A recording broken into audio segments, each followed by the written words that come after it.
দেখো উপরে কি লেখা আছে, কোনটি ছোট সংখ্যা কোনটি বড় সংখ্যা। তাহলে বোঝাই যাচ্ছে যে দুটো সংখ্যার মধ্যে আমরা পার্থক্য করব এবং কিভাবে পার্থক্য করব সেটা আমরা দেখব। আচ্ছা, তোমরা এই চিহ্নের সাথে পরিচিত হয়ে গেছো আগে, এই একটা চিহ্ন আর এই একটা চিহ্নের সাথে পরিচিত হয়ে গেছো। তাহলে এটা বলছি আমরা গ্রেটার দেন, আর এটা বলছি হচ্ছিল লেস দেন চিহ্ন, ঠিক আছে। মানে হচ্ছিল আরও যদি ক্লিয়ারলি বলি আমি, যদি এই যে দুটো বাহু দেখছো, দুটো বাহু যেদিকে মুখ করে থাকবে সেই দিকের সংখ্যাটা অবশ্যই বড় হবে, আর যেটা পয়েন্ট করে আছে সেই পয়েন্টের দিকে যে সংখ্যাটা থাকবে সেই সংখ্যাটা তোমার ছোট হবে, ঠিক আছে। তুমি যদি অবভিয়াসলি যদি লেস দেন যেটা বলি, তাহলে এই দিকের যে সংখ্যাটা লিখছো সেটা ছোট, আর এই যে মুখটা খুলে আছে আমরা বলি মাছের হা করে আছে যে দিকটা, সেই দিকে যে সংখ্যাটাই বসাও না কেন অবভিয়াসলি বড় হবে, ঠিক আছে। এখন এই তো চিহ্ন শিখলাম আমরা, ঠিক আছে। আর এই চিহ্নটা তো জানোই, এটা হচ্ছে না ইকুয়াল টু সাইন, মানে এইদিকে যা সংখ্যা বসাবে এইদিকে যা সংখ্যা বসাবে দুটোর মান সমান হবে, ঠিক আছে। আচ্ছা, চিহ্ন শিখলে চিহ্নর পরে তোমাদেরকে বলি যে সংখ্যা কি করে পার্থক্য করবে।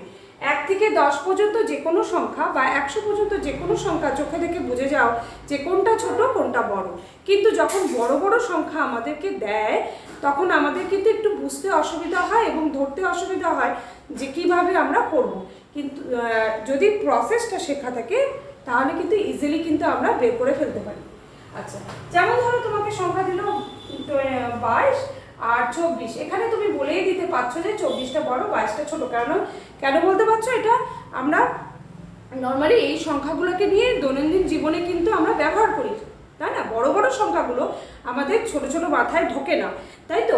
বড় বড় সংখ্যাগুলোর ক্ষেত্রে আমরা কি করে বুঝবো যে কি কোনটা ছোট, চট করে কি করে বুঝবো? প্রথমে দেখো আমি একটা বড় সংখ্যা নিয়েই করছি, যেমন ধরো 5, 7, 8, 9। প্রথমে আমাদের বিবেচ্য, আচ্ছা আরেকটা সংখ্যা লিখি আমি, যেমন হচ্ছিল এটা দিয়েই লিখছি 5, 6, 8, 9। আচ্ছা, এই দুটো সংখ্যা দেখতে একই রকম, কেননা প্রথম স্টার্টিং আমাদের 5 দিয়ে হচ্ছে। যদি এরকম থাকতো সংখ্যাটা 4,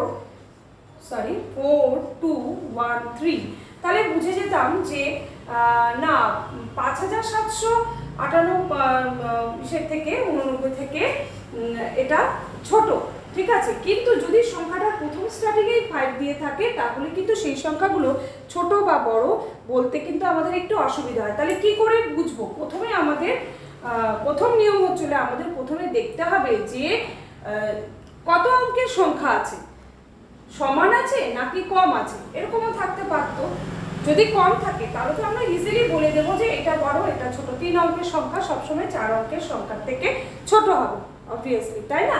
তাহলে যদি সেম থাকে ধরো একই দিয়ে, তাহলে আমরা কি করে বুঝবো? তাহলে প্রথম আমাদের এভাবে বিবেচনা করে নিতে হবে, এভাবে লিখবো সংখ্যাটা। দেখো 5, 7 দুটো সংখ্যায় লিখবো, পরপর করে এরকম করে দুটো সংখ্যায় লিখবো 5, 6, 8, 9, ঠিক আছে। আচ্ছা, প্রথমেই আমরা দেখব এই দুটো প্রথম অঙ্ক দুটো যদি সেম হয়ে যায়, যদি একই রকম হয়ে যায় তাহলে তো কিছু করার নেই, তখন আমাদের চলে যেতে হবে এই দ্বিতীয় সংখ্যাটার উপরে। তখন দ্বিতীয় সংখ্যাটা দেখতে হবে কোনটা বড় কোনটা ছোট। এখানে যেমন দেখা যাচ্ছে 7 বড় 6 ছোট, তাই তো। তাহলে আমরা বলবো এটা বড় সংখ্যা আর এটা ছোট সংখ্যা। আচ্ছা, এবার সমস্যা তো ঠিকই আছে, আমি যদি এখানে একটু সমস্যাটা ক্রিয়েট করে দিই, ধরো এখানে 7 করে দিলাম, ঠিক আছে। এখানে আমি করলাম, এবার দেখা যাচ্ছে যে আমি যখন বিবেচনা করতে গেলাম যে দুটো অঙ্ক সমান কিন্তু প্রথমটাও সেম দ্বিতীয়টাও সেম, তাহলে আমরা কি করে বিবেচনা করব যে কোনটা ছোট কোনটা বড়? তখন আমাদের এই 3 নম্বর স্টেপে চলে আসতে হবে, তখন দেখতে হবে কোনটা বড়। 3 বড় 2 ছোট, তাহলে তখন হবে এটা বড় এটা ছোট, ঠিক আছে। এবার এরকম করে স্টেপ ওয়াইজ যেতে হয় আমাদের, এটাই হচ্ছিল ছোট বড় দেখার নিয়ম। আচ্ছা, এটাও 3 আছে, এবার আমি করে দিলাম কি এখানে এটা মুছে দিলাম, এই করলাম।